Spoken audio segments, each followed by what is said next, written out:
Samuel Eto'o, l'homme qui a fait plier l'État du Cameroun. L'un de mes films préférés, c'est Gladiateur. Les plus anciens, les cinéphiles connaissent certainement Maximus, cet ancien esclave qui est parvenu à braver l'Empire romain en faisant chuter l'empereur. C'est une histoire qui est mythique. Et c'est très drôle parce que l'histoire de Samuel Eto'o aujourd'hui s'apparente à cela. Samuel Eto'o est clairement en train de faire plier l'État du Cameroun dans le dossier opposant la FECAFOOT, la fédération qu'il dirige, au ministère des Sports. Parce qu'aujourd'hui, la situation a pris un autre niveau. Et on est en train de vivre des choses rocambolesques au Cameroun. Ce qui se passe est juste du jamais vu dans l'univers mondial. Alors, hier, je vous ai laissé en vous donnant une information qui n'était pas tout à fait exacte, dans laquelle je disais que la FECAFOOT avait prévu un bus qui mettrait 7 heures de temps pour arriver à Garoua, dans le nord du Cameroun, pour jouer le match. Ce n'est pas vrai, l'information n'était pas bonne, je n'avais pas bien vérifié. Si certaines sources l'annonçaient, je n'ai pas vraiment contre-checké. Et en réalité, ce n'était pas du tout le cas. C'était un vol prévu. Alors, quel est le problème aujourd'hui pour ceux qui découvriraient le conflit qui fait rage au Cameroun en ce moment? Parce que derrière tout ça, il y a une question d'argent. Le conflit actuel, qui est ouvert et vu de tout le monde entier, oppose Samuel Eto'o au ministre des Sports. Samuel Eto'o, président de la Fédération camerounaise de football, se retrouve dans l'incapacité de pouvoir gérer sa fédération comme il le souhaiterait, parce qu'en face, le ministre des Sports a décidé simplement de lui mettre les bâtons dans les roues, si on peut dire ça comme ça. Parce qu'au Cameroun, il existe un texte à peu près ambigu qui, en réalité, partage les responsabilités entre la fédération et le ministère sur la gestion du football. Ce qui est clair quand même, c'est que la fédération camerounaise de football a des prérogatives qui lui sont données parce que, bien évidemment, en tant qu'instance du football, c'est elle qui est en coopération, en collaboration avec la Confédération africaine et la FIFA. Mais, au Cameroun, comme rien ne se passe jamais au Cameroun comme ailleurs, il fallait que le Cameroun ait sa singularité. Quelle est la singularité? C'est qu'il y a un conflit ancien entre Samuel Eto'o et le ministre des Sports, mais aussi d'autres personnes, parce que plus je creuse dans cette histoire, et plus je me rends compte que c'est très très sale. Samuel Eto'o a fait une interview il y a de cela quelques temps dans laquelle il disait qu'en fait, depuis qu'il arrive à la Fédération camerounaise de football, il a fermé les mangeoires. En gros, il a supprimé beaucoup de réseaux de corruption qu'il y avait dans le football camerounais. Et il se trouve que ça lui a créé énormément d'ennemis. Et donc, ces ennemis-là, qui sont donc des gens très puissants au Cameroun, veulent sa peau. Et donc sont prêts à tout pour saboter son travail. Il se trouve qu'au début de son mandat, Samuel Eto'o avait un blanc-seing. Il pouvait faire à peu près tout ce qu'il voulait parce qu'il avait l'aval de la présidence de la République dans son travail. Mais, malheureusement pour lui, les résultats n'ayant pas suivi, après 2 années d'accalmie, le président de la République, lors de son dernier discours à la nation, a dit clairement qu'il comptait sur le ministre des Sports pour redresser la barque du football camerounais, parce que l'État camerounais consent énormément de sacrifices financiers pour des résultats qui ne suivent pas. Le ministre des Sports a interprété donc ces propos du président comme étant un moyen de lui dire désormais c'est toi qui gères le football. Et à partir de là, le ministre donc est entré dans une série de mesures qui vont à l'encontre de ce que les textes prévoient pour le football international, comme par exemple la désignation du sélectionneur.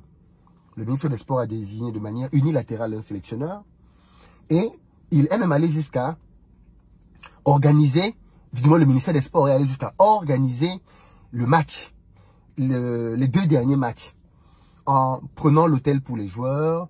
La fédération camerounaise, étant rendu compte qu'elle était clairement mise à l'écart, a décidé donc de réagir en retirant le bus et les équipements.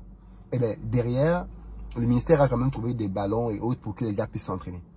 Cette première phase s'est terminée avec le Cameroun qui a gagné un match et a fait un match nul. Ça, c'est pour les qualificatifs pour la Coupe du Monde.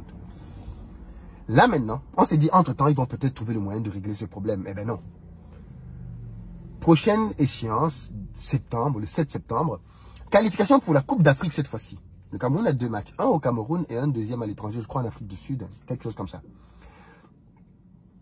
Et donc, rebelote, juste que cette fois-ci, la scène est encore plus grave que la première fois. Samuel Eto'o, ayant vu toutes les stratagèmes que le ministère avait mis sur pied pour l'empêcher de pouvoir gérer l'équipe, il a décidé de contre-attaquer et il a pensé à des choses très astucieuses. La première, c'est qu'il a décidé que le match ne se jouerait pas à Yaoundé. Le Cameroun dispose de 6 stades de niveau international, 7 même, je crois, 7 stades de niveau international. Et donc, le Cameroun a plusieurs stades sur lesquels les matchs peuvent se jouer. Le Cameroun a fait la CAN récemment, donc il y a plusieurs stades. 2 à Yaoundé, 2 à Douala, 1 à Bafoussam, 1 à Limbé et 1 donc maintenant, bien évidemment, dans le nord, à Garoua. Samuel Eto'o a donc dit que le match va se jouer à Douala. Parce qu'il sait qu'à Douala, le ministère n'a pas ses repères. Il a choisi un hôtel qu'il avait déjà payé pour que les joueurs puissent habiter dans cet hôtel-là. Et bien, le ministère ayant compris ce que Samuel Eto'o préparait, a donc décidé que le match va se jouer à Yaoundé. On monte, on descend. Le ministre des Sports a dit de dire à la FIFA et à la CAF que le match va se jouer à Yaoundé. Le bras de fer a donc démarré là-dessus. Où va se jouer le match?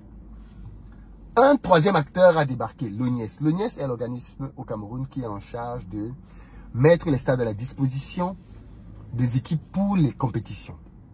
Quand Samuel Eto'o demande donc le match pour Douala, l'ONIES sort d'un communiqué en disant le stade de Douala n'est pas praticable. Un stade de 50 000 places, neuf, que le Cameroun a fait il n'y a pas longtemps. Il dit non, la pelouse n'est pas bonne, il a beaucoup plus, ça fait longtemps qu'on n'a pas joué dessus. Et on n'a pas assez de temps là maintenant pour mettre en œuvre cette pelouse-là. La pelouse qui est bonne, c'est la pelouse de Yaoundé. Écoutez bien, ça c'est Joseph-Antoine Bell, ancien star du football qui gère l'ONIES. Il se trouve que Joseph-Antoine Bell et Samuel Eto'o s'entendent pas. On a l'impression donc que Joseph-Antoine Bell ne manque pas une opportunité de mettre du sable dans la tchéquie de Samuel Eto'o. Samuel Eto'o dit ok d'accord. Vous avez dit que on ne peut pas jouer à Douala parce qu'il pleut. Ok, on va jouer dans le nord, le septentrion, zone très sèche du Cameroun. On va jouer à Garoua. L'ONIES ressort encore un communiqué dans lequel il dit non, le seul stade au Cameroun qui est bon, c'est le stade de Yaoundé. On ne peut pas jouer à Garoua parce qu'on n'a pas eu assez de temps pour préparer. On a besoin d'au moins 1 mois, comme disait tel texte. Tout le monde connaît les textes et tout le monde cite les textes. Samuel Eto'o dit, je vois votre plan. L'histoire d'aller jouer à Yaoundé là. Vous avez tapé à côté. Entre-temps, les joueurs arrivent au Cameroun. Ils sont supposés avoir... Parce que c'est la FECAFOOT. Le sélectionneur prévoit sa liste de joueurs, donne à la fédération, et la fédération envoie des messages à chaque club pour demander au club de libérer les joueurs, en disant où les joueurs vont venir, où ils vont jouer, de quelle date à quelle date. Les joueurs arrivent au Cameroun, et il y a donc un duel. Où vont-ils aller? Vont-ils aller à Douala, dans l'hôtel que la fédération a réservé, ou alors vont-ils aller à Yaoundé, là où le ministère a réservé? À la grande surprise, les joueurs vont à Yaoundé. Tous. J'ai fait dans une vidéo pour dire que les joueurs ont lâché Samuel Eto'o, clairement. Parce que si le ministère peut mettre autant la pression, il ne peut pas forcer les joueurs à venir de son côté. Donc les joueurs ont pris le camp du ministère. Quoique, ce n'est pas si simple que ça. Samuel Eto'o donc, sur cette base, d'après les informations qu'on a sur Internet, la fédération camerounaise du moins, parce que quand je dis Samuel Eto'o, je parle de la fédération camerounaise, rédige donc des courriers pour informer les clubs des joueurs de ce que les joueurs ne sont pas arrivés au lieu du rassemblement. Donc on ne sait pas où sont allés les joueurs. Ils ne sont pas venus au rassemblement. Donc ça veut dire que maintenant, les joueurs peuvent avoir des problèmes dans leur club. Entre-temps, Samuel Eto'o, du moins la fédération, sort un ultimatum aux joueurs en disant le 4 septembre, donc aujourd'hui, à 8 h, si les joueurs ne sont pas à l'hôtel qui est à Douala, la fédération va prendre les mesures qui vont bien.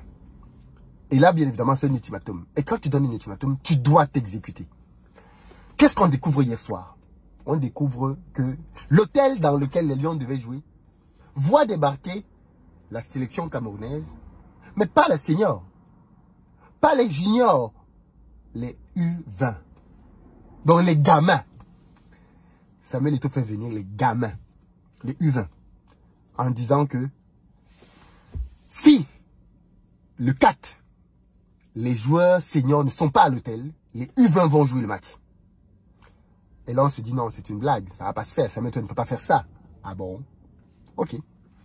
Ce matin, à 8 h, les joueurs ne sont pas arrivés. Qu'est-ce qu'on voit? Les U20 vont entrer dans l'avion pour aller à Garoua. Les U20 ne se sont pas entraînés. Rien. Mais ils entrent dans l'avion. Entre-temps, ce matin, Vincent Bakar, capitaine de l'équipe de football, va rencontrer avec une délégation de joueurs le premier ministre du Cameroun. Pour dire, gars, C'est en train de cuire. Et nous, on ne veut pas être pris en otage de vos histoires. L'avion est en train de tourner. Ça, c'est une histoire qui mérite un film Netflix. Franchement, cette histoire-là mérite un film Netflix. Mais vraiment, parce que rien n'est plus beau que la réalité. Les films créent des scénarios et autres, mais la réalité est toujours plus piquante. Impossible n'est pas camerounais. Alors même que l'avion est déjà sur le tarmac, on reçoit un coup de fil du premier ministère qui dit « Arrêtez-moi cet avion. Que les petits là sortent, qu'ils rentrent. » Seuls les seniors représentent le Cameroun. L'avion s'arrête. Les U20 sont débarqués de l'avion. Ils retournent à l'hôtel, attendant les instructions de la fédération. Ça veut donc dire qu'au moment où on parle, on est dans les négociations. Ça discute fort.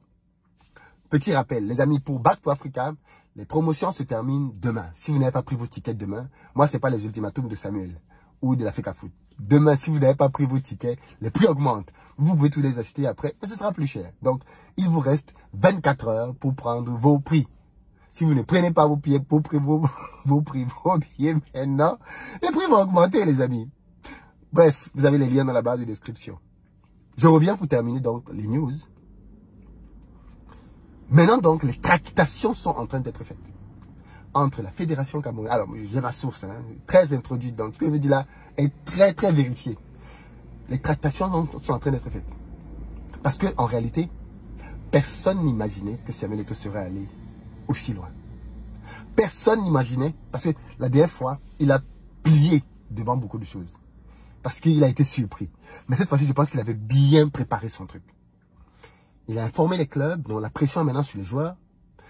Il a trouvé des alternatives, même si c'est pour que le Cameroun soit ridiculisé.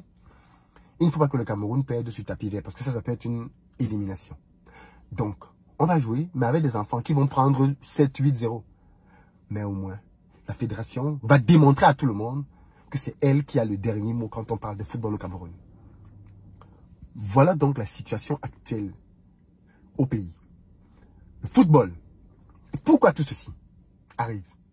Parce que la fédération camerounaise de football, comme beaucoup d'autres fédérations africaines, n'a pas les moyens de sa politique. Parce que si ce genre de choses ne peuvent pas se produire en France, au Brésil, les fédérations qui ont des budgets, parce que la fédération est supposée être autonome. Mais comme en Afrique, ils n'ont pas d'argent, eh bien, qu'est-ce qui se passe? On est obligé de tendre la main à l'État. Mais comme Samuel Eto'o est parvenu à rassembler de l'argent pour l'hôtel, pour l'avion et tout le reste, il n'avait plus besoin de l'État. Donc maintenant, il est en position de force pour pouvoir dicter ce qu'il veut. Ça nous rappelle donc que dans ce monde-là, quand tu n'as pas d'argent, tu subis. Quand tu n'as pas d'argent, c'est à tous les niveaux, tu subis. Quand tu as de l'argent, tu as du pouvoir. L'histoire est loin d'être terminée. Mais dans tous les cas, aux dernières nouvelles, les joueurs qui étaient à Yaoundé, là où le ministre avait dit que le match allait se jouer, vont aller à Garoua. Les dernières nouvelles disent qu'ils vont aller à Garoua demain, jeudi. Ils sont en train de faire leur deuxième séance d'entraînement au moment où je tourne cette vidéo. Ils vont probablement faire une troisième ce soir. Demain, ils plient les bagages, ils vont à Garoua pour jouer à Garoua. Les populations du Nord Cameroun sont donc très contentes de recevoir ce match des Lions indomptables. Ce n'est pas tous les jours que les matchs se jouent là-bas. Donc, ils vont pouvoir avoir la ferveur populaire au Nord Cameroun pour l'organisation de ces matchs de football. Mais en réalité, on est d'accord que ce n'est pas parce qu'on aimait trop les gens du Nord. C'est juste un conflit. Quand les éléphants se battent, les herbes souffrent. C'est juste un conflit qui a dirigé, délocalisé le match là-bas. Comment ça va se terminer? Je n'en sais rien. Le ministre n'a pas donné son dernier mot. Samuel Eto'o non plus. Comment ça va se terminer? Quel va être... déjà, partons du principe que les joueurs vont réellement y aller. Ça va être pour la suite. Qui va être sur le banc de touche? Est-ce qu'on va encore avoir le problème de staff? Parce que jusqu'à présent, il y a le staff de Samuel Eto'o, le staff de la fédération et le staff du ministère. Quel va être le staff qui va accompagner Marc Brice? Dans quel état les joueurs vont arriver? Quelles prestations allons-nous avoir? Bref, bien malin celui qui peut prévoir ce qui va se passer dans les prochaines heures. Moi, j'observe, j'ai les infos, je vous partage. Peace.